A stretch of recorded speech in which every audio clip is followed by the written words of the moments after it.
Welcome to episode 3. I'm really excited because this is the episode where new stuff starts going on the car. Now, I really haven't sat back and thought about the amount of parts that it takes to build a car, and I've been collecting and finding these deals, all this other stuff, and I fully intend to make an episode about just going through the procurement process of finding all these things, because if there's one thing I hate, it's paying MSRP and making my life easier. So I've been on the MQB track forums and looking for a deal on Facebook Marketplace forever, and it's been really good because as the Mark 7 MQB cars have been phased out and all the hype boys are going for Mark 8s and looking for those ugly cars that I'm not a personal fan of, they're dumping lots of very nice parts if you'd like to show them, right? So some of the parts that we picked up used Cobb, right? Used Autotech high pressure fuel pump, right? Used intercooler, used radiators, right? All of this stuff, right? All of this stuff is all used. And I'm sure this is going to come back and bite me, and so maybe we'll just use this as a flashback point to hopefully a year down the road when I'm racing the car and the intercooler just explodes. But in the meantime, it's a hell of a deal. So episode 3, what are the priorities today? So the priorities today are to pull the radiator stack apart, and I know I've been joking about this, but we're actually doing it tonight. This radiator and this intercooler are going on this car tonight. That is the goal. Right. With that said and done, we're going to start looking at doing the multi-port fuel injection. So this is going to go on, and we're going to add 4 fuel injectors to the car. From there, I think that will be a pretty successful evening. We'll see what the progress looks like as we kind of roll through this episode and start making more and more progress. I try to do it based on how much content we're getting out of each install. But yeah, I think we're about ready to get busy, so let's get after it. So with a little assistance tonight, we've got Jacob with us. So say hi, Jacob.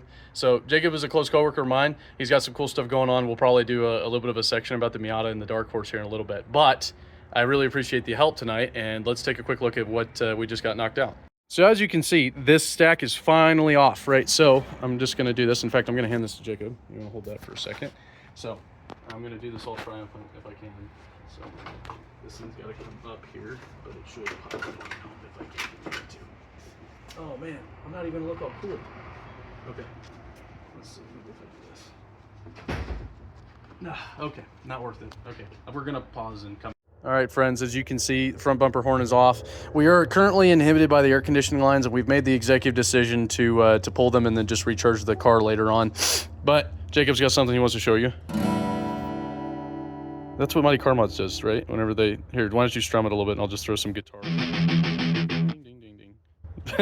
Okay, very nice. So stock intercooler's out. We're going to pull those lines down there, pull the condenser out, clean it up a little bit, probably give it a little bit of paint, and then we'll start reassembling the stack. Here we go. Alrighty, great news. So the car is pulled apart, right? We got some room over there. The AC condenser has been painted thanks to Dave, so that's good to go. And then check this out. So I have never had this much access to the car, but now it's completely open for activities. So while we're here, we're going to do some cleanup, and then once that's done, then we're going to be ready to reattach the stack, assuming that the condenser is nice and dry. Got a heat gun? Here we go. Cool. All right, so it's time to actually start putting some new parts in the car, right? We can start principally with this used Integrated Engineering V1 intercooler. Jake, if you want to show them the thickness difference, right? So you can see we've got these gigantic cast end caps that are nice and happy welded. The thickness is crazy. I mean, I think these are triple bypass or quadruple bypass, something along those lines. But the only thing I'm really noticing is that thing is a lot lighter, but it's mostly made of plastic, and with it being so much less, that totally makes sense. But I think this is going to make a big difference for our heat soak. So yeah, this is going to go on. We're going to start the stack now. Let's do it. All right, boys and girls, we are now comparing radiators. You know, they say it's not a radiator measurement contest, but I always like the big ones preferably. So this is a stock radiator. You can tell it's nice and small and not very, very wide. Jacob's going to talk you through the big one. So the big one here, not only is a thicker core, more passes, nice billet end caps here where it won't blow out under pressure. And overall it fits really nice to our intercooler. Nice rubber seal all the way through. So when you're going through, you're still going to have airflow despite having all this extra surface area for cooling. All the fun. Let me ask you, do you think the rat nest that was on this one was making me faster? No, but you could say you're preserving some sort of ecology in your car. I guess that's a good point.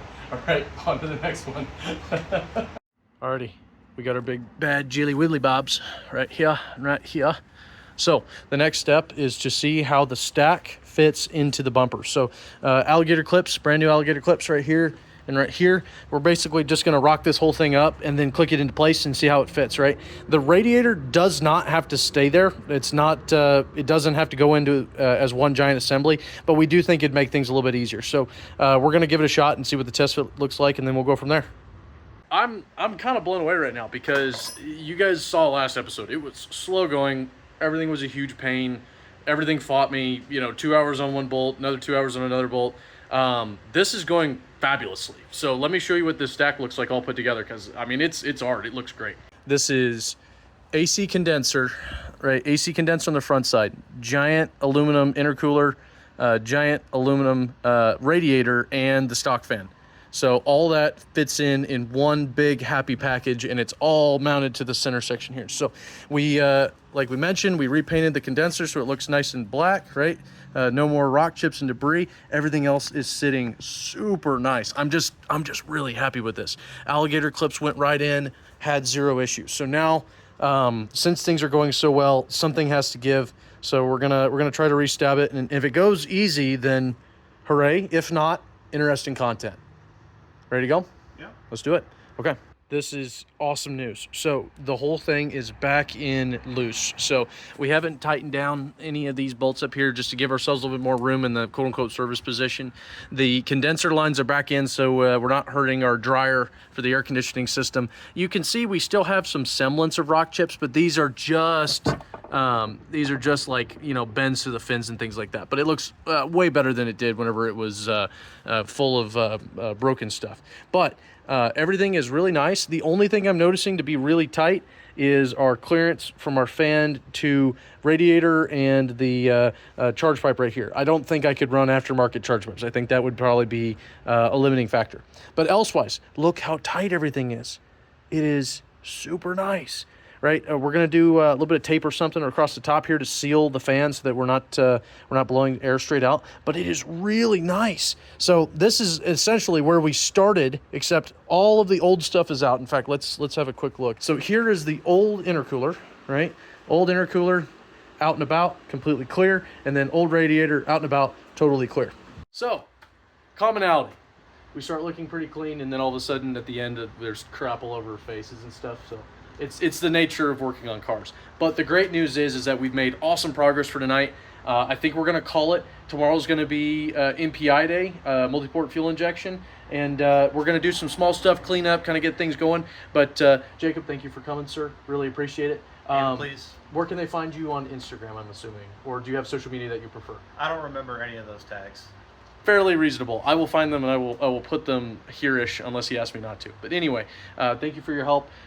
Really productive evening, and let's see what we can get done tomorrow. Welcome to the next night. So I know in the last clip we said we were going to do multi-port fuel injection, and I think it's a good time to stop and kind of reflect on everything and make sure everything's kind of where it needs to be. And I'm sitting here thinking about it going, okay, well, before I get too carried away with getting all the fun stuff, I do need to do a couple more maintenance items. So tonight I am planning on doing the motor mounts, get those nice and set up, and then also before we keep working on the top end, I think we should start working on the bottom end. There's a couple bits and pieces that I was missing. I got them ordered today, so they're going to be in tomorrow. So grand total for tonight is going to be engine mounts. Let's get busy. Let's see how it goes. Before we get busy, it is important to note that obviously important to clean as you go. You know, the chef knows this to be a good fact. So we got all of the bench and stuff that we set up to get the radiator stack all put together. That one's all put away.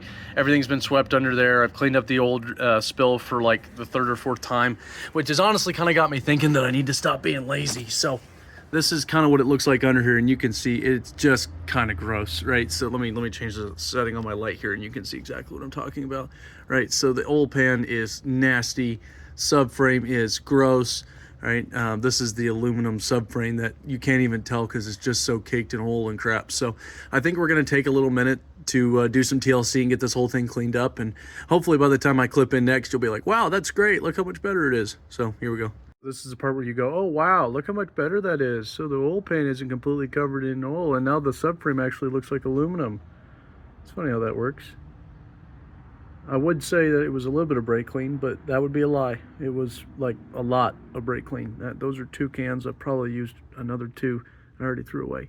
So anyway, now that we're clean, I think we can get started on the motor mounts. Not a necessity, but man, it does feel a lot nicer. So let's get started. Hey guys.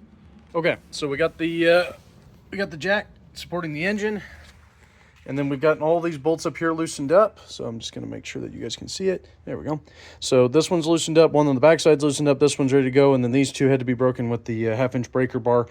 This is actually going to be a lot easier than I thought it was going to be. I was really under the assumption that this whole engine mounting bracket was going to have to come off, but thankfully not. So thank you, Volkswagen, for throwing Tanner a bone. So let's see how this gets going. Here is our replacement part side by side with our old part. So old part, we've already looked at it. It's pretty hammered, but this is a Veltsport from ECS, basically factory plus engine mount. So it's really nothing special. There's nothing too crazy. All the geometry is the exact same. Mounting points are the same.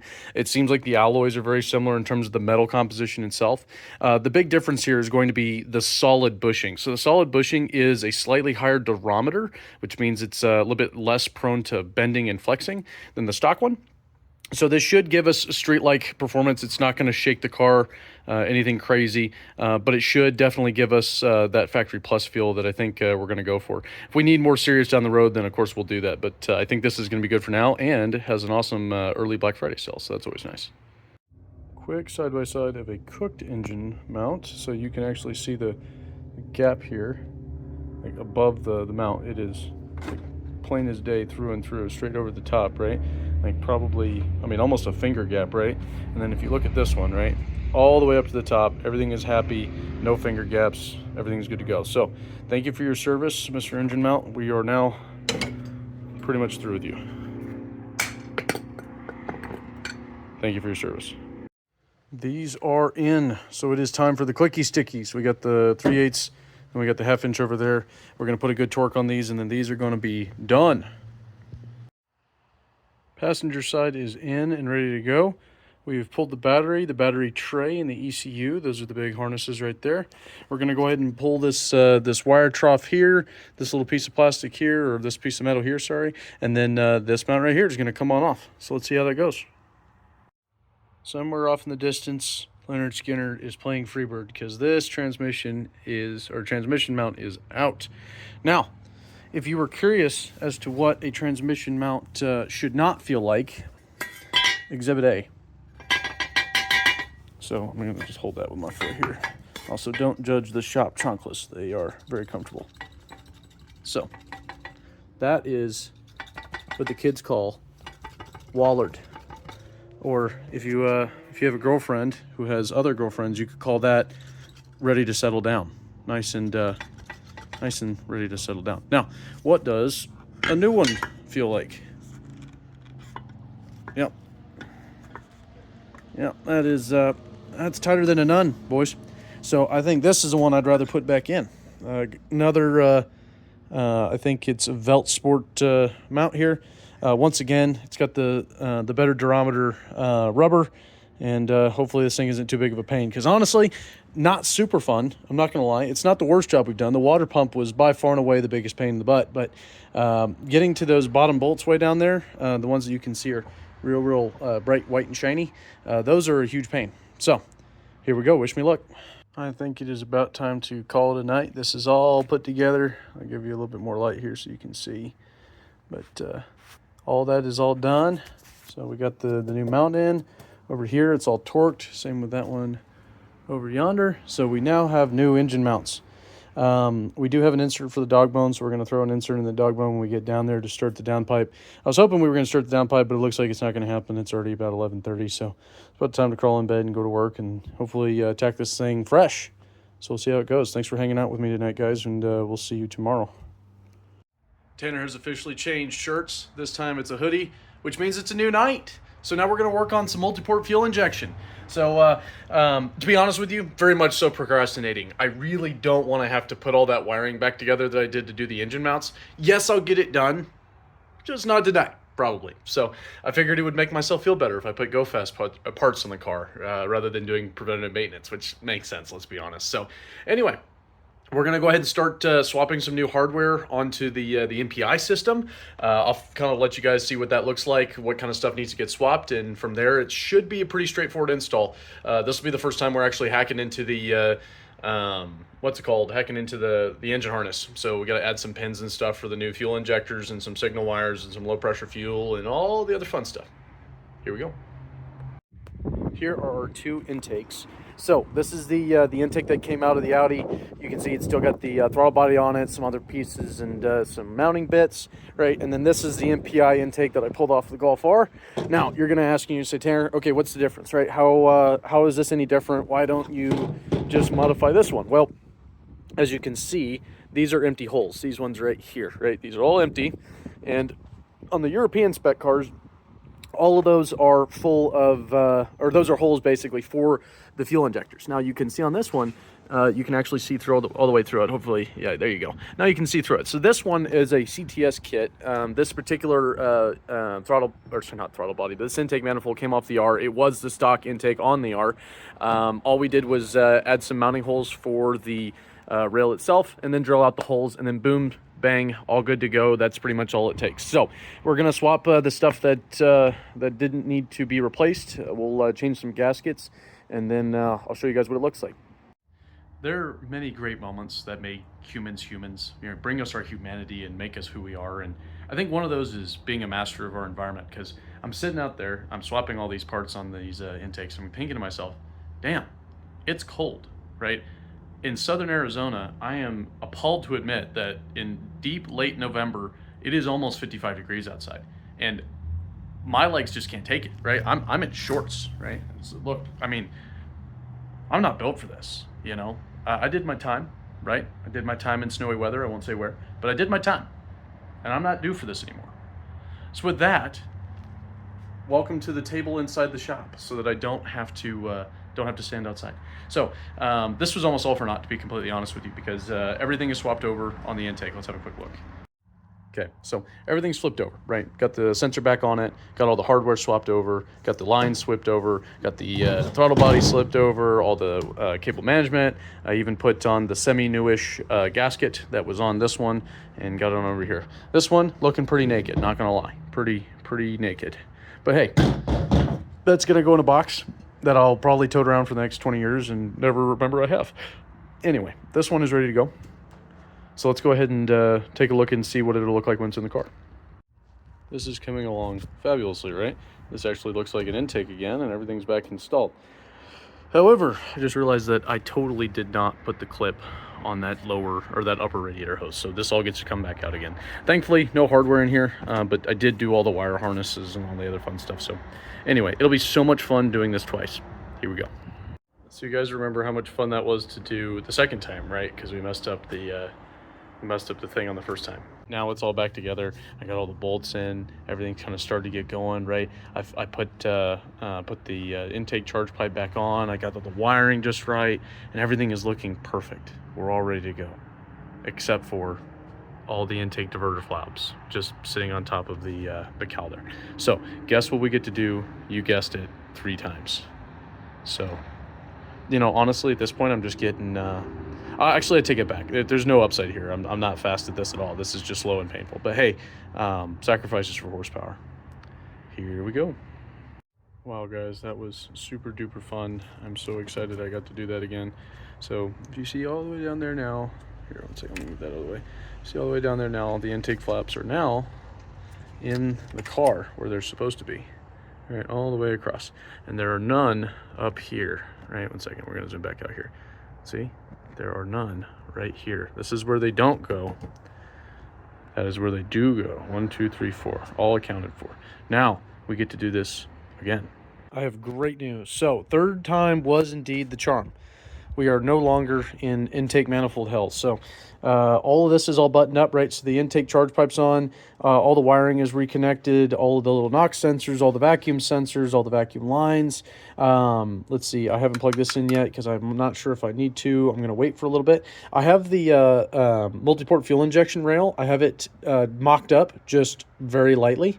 Emphasis on very lightly because I'm not quite sure exactly if it's going to have to come out. I'm going to do lower control arms, obviously, in phase 2. And to do that, I think I have to have access to this lifting bracket here that I had to pull out in order to fit the MPI system. So with that being said, we're going to just leave that there tonight. The goal tomorrow or the day after to be basically getting all this wiring harness all tied in over to the fuse block that I was too lazy to put together tonight. So tomorrow, ECU will go back in. So ECU will go back in. All this wire tray will get cleaned up and put back together. And then we can actually start... like I said, we'll start there. We'll start with getting all the wiring knocked out. Once the wiring is done, then perhaps one of two things. We can either look at downpipe, or we can look at getting all the connections put together for the intercooler and the radiator, which is going to be a little bit of a challenge as I've been working on it. I'm going to show you guys something right quick. We have got some clearance issues down there towards the bottom of the radiator, right? So everything is pulled out about 4 inches right now. In fact, you guys can kind of see that we have quite a bit to go to get the stack completely settled back in. And as we're getting all this stuff put together, it's definitely feeling like about 15 pounds of potatoes in a 10-pound sack. But I'm really excited because, of course, this means that we're getting closer and closer to getting this thing back into a running state. So with that in mind, that's it tonight. We're going to attack it tomorrow, see what we get knocked out with some wiring, see how it goes. All right, guys, so future Tanner here. I am actually editing this video right now, and I'm thinking to myself, hey, I think it might be getting a little long. The great news is that we are actually almost completely done with phase 1. So phase 1 over here to my right is looking really good, right? We have pretty much knocked out all the big items. The only ones we're really missing right now are the tunes, which are like a 20-minute occasion. I've already got them uploaded to the cob. Everything is good to go there. Is in the downpipe, and I think just finishing up the oil change, which is going to be super easy, right? We'll just throw some oil in the car and call it a day there. Now, we're making a ton of progress. This is all very exciting. So almost the end of phase 1. This next episode, the bits and pieces I've already finished, then have already filmed, are cleaning up the wiring, finishing up all that stuff, making it look nice and tidy, and then we're going to get started with phase 2, which is awesome, right? Phase 2, the lower control arms, front suspension, looking at camber solutions, extended tie rod ends, subframe inserts, so on and so forth. It's going to be awesome, right?